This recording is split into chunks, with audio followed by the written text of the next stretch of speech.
Hey guys, welcome back to Pixel Cherry Ninja's channel. So the video today is about ROM hacks and how you should definitely check them out. So there are lots and lots of ROM hacks out there. This one you're seeing on screen now is a translation ROM hack. So this is Sun 2 for the PC Engine. Now I played this game growing up. I've covered this on the channel vigorous times, including the story of how I hustled to get this game by collecting abandoned supermarket trolleys that contained £1 in each one and returning them. But when I played this game when I was young, there was some text in there that honestly I just couldn't understand it. There was no way of me doing it. We didn't have the internet, you know, you literally had to learn Japanese if you wanted to play it. You couldn't, you know, you didn't have like your phone or Google Lens or anything like that. So, you know, I missed a lot of the stuff in this game, like some of the items you can get and just some of the text in there and some of the story. But I really enjoyed the game. I absolutely loved it. This was one of my favorite games on the PC Engine. So later on when I got older, I saw that there was a hack out for it, a translation ROM hack, and I tried that. But in this video, we're going to be covering different ROM hacks. I wanted to put a translation one at the beginning because, to be honest, this is probably the only translation one that I've actually tried. I know there's a lot of Japanese RPGs out there, so if there's a game that was Japan only, chances are you can probably or more than likely find a fan translation patch for it, patch it up, and you can play it on any one of your devices. Now I've covered this for the Analogue Pocket because that's the new thing. A lot of people have got their Analogue Pockets recently, myself included, but there's nothing to stop you playing this on your MISTer, on RetroArch, on an Ambernic, basically any device what you're playing your retro games on, and they run the game. So we'll go through a few ROM hacks that I think are good. The ones I'm going to be covering, like I said, are not translation ones. They're like what improve games, or you could even say like DLC for games. But anyway, without further ado, let's get into today's video. The first hack we are looking at today is a hack of Super Mario Land, the Game Boy game. This hack actually turns it into a Game Boy Color game. Definitely makes it look different, I would say. I'm a big fan of the original, like, because I love my DMG Game Boy, and I would say it's my favorite Game Boy just because of the nostalgia kind of involved with it. But this is definitely a fun hack to check out, definitely interesting, a new spin on it. I still prefer the original, but I do like checking this out. Let me know in the comments, do you prefer this one or do you prefer like the OG one? Either way, I think, you know, it's a lot of effort's gone into this. It's great, it looks good, and yeah, it's well worth checking out. Okay, for our next hack, we are having a look at another Game Boy to Game Boy Color hack. Now, I actually prefer this hack to the original, probably because I didn't have this Metroid game for my Game Boy, so this is something I played when I was older, so maybe I don't have the appreciation. Well, I don't have the appreciation for that DMG look, but this is Metroid 2 Colorization. Now remember, every single link of where you can get these where possible will be in the description of this video. So if you want to check these out for yourself, check them out for yourself. But I definitely think this gives Metroid 2 a very nice kind of aesthetic, more in line with like Super Metroid. Obviously it's on a Game Boy and you know, it hasn't got the power of a SNES or like a next generation console, but you know what, I think it makes it look really good, and I'm really interested in your comments about what you think of these improvement hacks. The next hack we are looking at is Super Mario Bros. Enhance. So this is for the NES, and it is a hack that takes the original Super Mario Bros. And kind of gives it that Super Mario free aesthetic. I think it looks quite good. Again, I'll be interested in your comments and what you guys think of this. Again, I played Super Mario Bros. A lot, so I really do like the original, but this is something I wanted to check out, and I definitely think it's interesting. It kind of almost feels like something made in Mario Maker, where someone's remade the original Mario Bros. Game in, like, you know, the Mario Bros. 3 kind of artwork. But yeah, let me know what you guys think. Right guys, moving on to some SNES hacks. We're going to cover a few SNES hacks because I think there's quite a lot of really good ones. So this is Hyper Street Kart, which is Mario Kart with Street Fighter characters. If you're a regular on the channel, you know that the Street Fighter series is one of my favorite games, especially Super Street Fighter 2 Turbo and Street Fighter 3 Third Strike. To have them in Mario Kart, it's just brilliant. And not only does it like have the characters, I've gone with Guile over here. Look at what the cups are called: Street Cup Race, Fighter Cup Race, Hadouken Cup Race. Like absolutely awesome. So the tracks are kind of tailor-made with Street Fighter kind of themes and things in there. Obviously you've got all the Street Fighter characters in there. I actually completed it, and when you completed it, even the trophy scene, instead of having like the fish floating about, you've got Lucky Honda looking really fat and bloated. But definitely check this out. There's actually quite a few Mario Kart hacks with different characters. There's even one with like Ronald McDonald in there. There is a video on the channel of that, but here we go. We're gonna overtake Zangief, and yeah man, definitely check this one out. I think it's absolutely brilliant.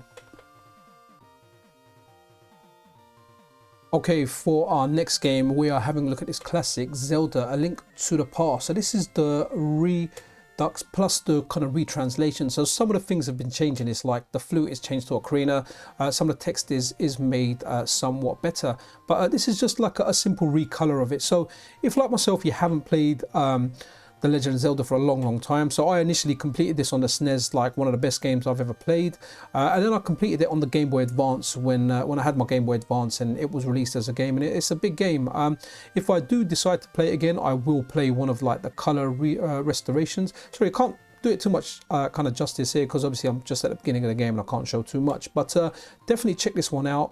It's well worth checking out. And kind of other news, you've got the same for like Link's Awakening, the Game Boy Color version. It's been recolored and that looks really nice as well.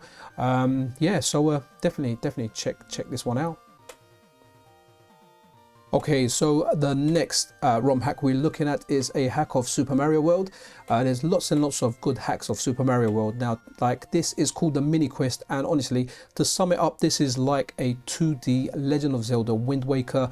Even has the intro and the soundtrack. Really sorry you're not hearing the soundtrack. I've put on a different soundtrack on this because I'm doing it on my phone, so I kind of captured it without the sound because the quality just wasn't that great. But yeah, it's got the intro. But let's go inside and have a look at the gameplay now. Okay, as you can see, like the overworld is Zelda themed. We're into the game, and honestly, don't think of this as like a 2D. It doesn't play like a 2D Zelda. It still plays more like Mario. But look, everything's been changed. Instead of a mushroom, we've got like a health potion. Look at the battle. I don't know what the enemies are called, but we know the enemy from like the Zelda games, from even like the early Zelda games. So they're there. Absolutely, just what a great ROM hack. Like this ROM hack is like a new game.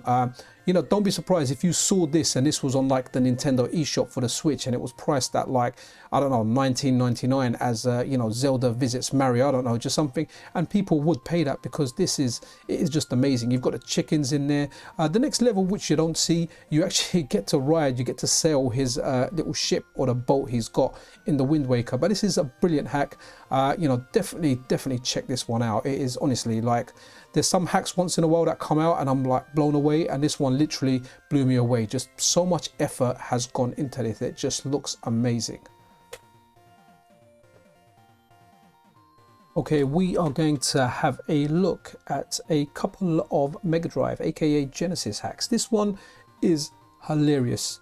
It's called Sonic the Hedgehog 2 XL, and there's a reason why it's called XL. Every time Sonic gets a ring, he gets fatter. In order to lose weight or kind of like get back into shape, he's got to run around a little bit or like just kind of wait it out if he gets too fat. But if you pay attention to Sonic, you can see a little gut emojing there. So he builds up a little belly and he just, look, here you go, he just keeps getting bigger and bigger, and as he gets more rings, eventually he's just gonna get stuck there and he can't move.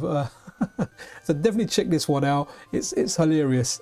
It's just very funny. So I guess the object is try not to get rings. Here you go, I can't even move now, but definitely check this one out, guys. It's hilarious.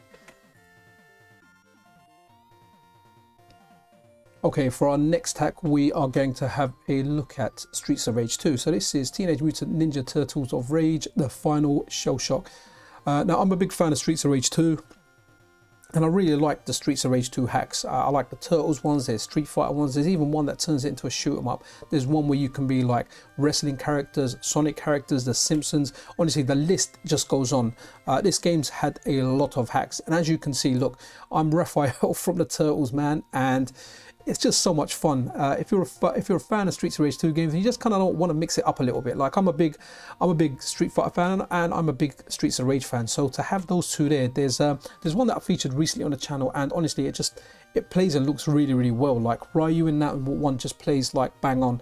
But they've got different versions of the Street Fighter ones where they pretty much cover every character, like 4 at a time. But yeah, the Streets of Rage 2 hacks, definitely check these out. Honestly, like there's just so many good ones out there.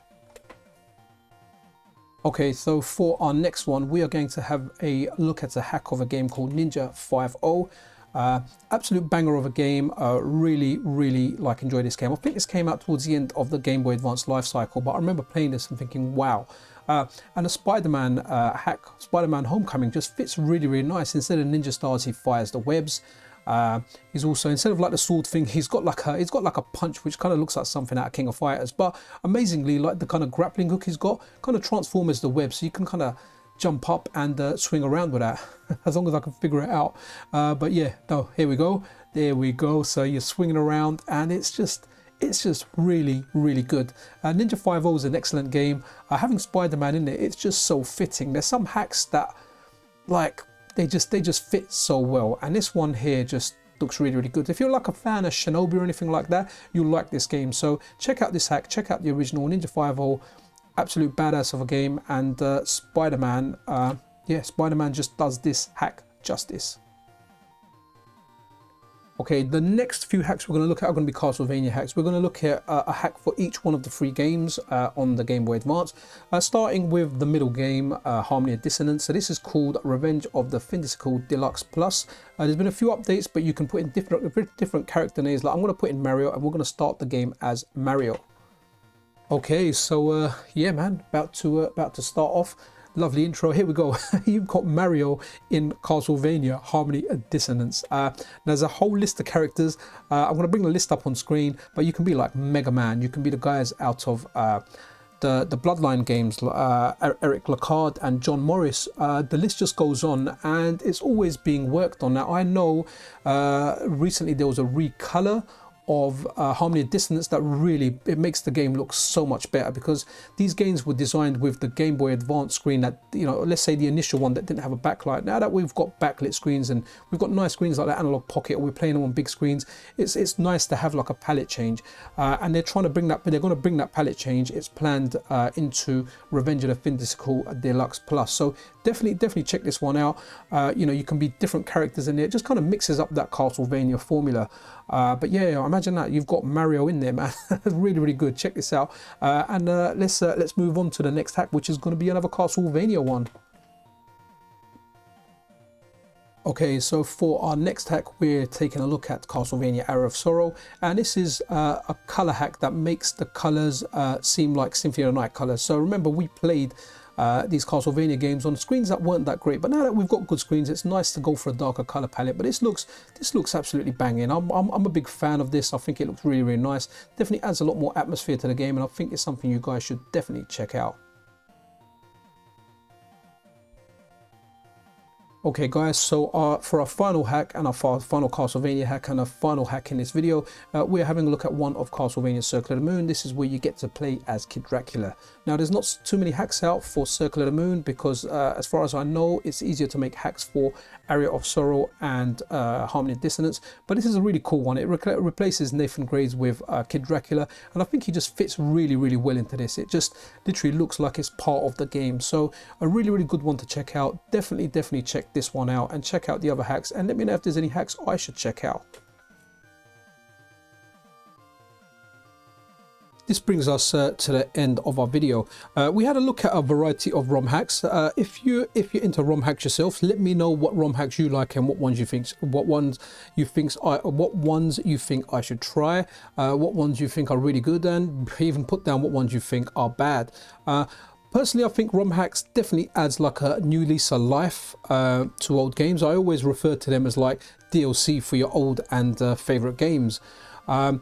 It doesn't matter what you're playing them on. I've done this on Analogue Pocket because, you know, lots of people are getting Analogue Pockets. It's a new device. It's a new device for me as well. And I like having my ROM hacks on the Pocket. I've always put them on like devices where I've had ROMs. So whether you're playing them on a flash card, whether you're playing them on RetroArch on a PC, whether you're playing it on an Android, whether you're playing it on an Analogue or the MISTer or an actual hardware, it really doesn't matter where you're playing them.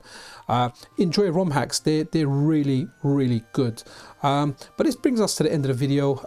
If you're not subscribed to the channel and you enjoy the content, then consider subscribing to the channel. Hit that like button, as it does really help out. And I know everyone says that on YouTube, but it's for good reason. I want to get the channel out there. I'm grinding it. I'm putting in a lot of hard work. So every time you know, you guys leave some kind of positive feedback or there's something good happens, I like it. You know, I like it a lot, and I try and respond to everybody wherever I can. But guys, it's always a pleasure doing these videos. Thank you for your time. Thank you for watching, and I'll see you guys around. I'll see you in the next video. Pixel Cherry Ninja out.